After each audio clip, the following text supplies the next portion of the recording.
যুক্তরাষ্ট্র জড়ালে তাকে কি লক্ষ্যবস্তু করবে ইরান? দেশটিতে সরকার পতন হলে কি হবে? পাঠকদের আরও কিছু প্রশ্নের উত্তর।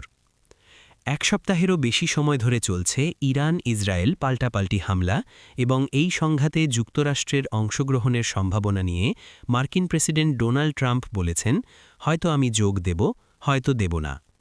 এরকম পরিস্থিতিতে বিভিন্ন ধরনের তথ্য জানতে চাচ্ছেন অনেকেই।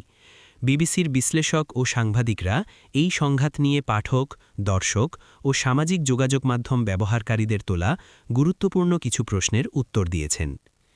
বিস্ফোরণের সংখ্যা, ধ্বংসযজ্ঞ সব মিলিয়ে যা ঘটছে এটা অবিশ্বাস্য। এভাবেই যুদ্ধ পরিস্থিতির বর্ণনা দিচ্ছিলেন ইরানের নাগরিক সালার। ইরানের রাজধানী তেহরানে গত ২৮ ফেব্রুয়ারি থেকে ব্যাপক হামলা চলছে।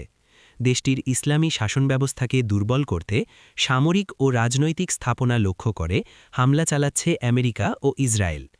যদিও এই হামলার ফলে অন্যান্য এলাকাও ক্ষতিগ্রস্ত হয়েছে।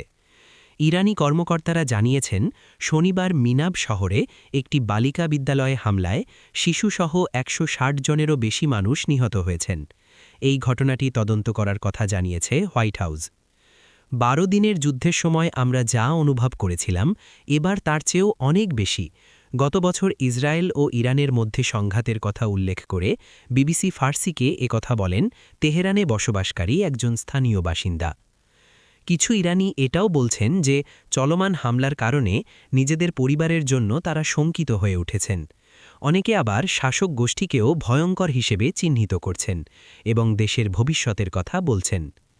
হামলার প্রথম ধাপেই ইরানের সর্বোচ্চ নেতা আয়াতুল্লাহ আলী খামেনি নিহত হন, কিন্তু তারপরও বিমান হামলা কমার কোনো লক্ষণ নেই।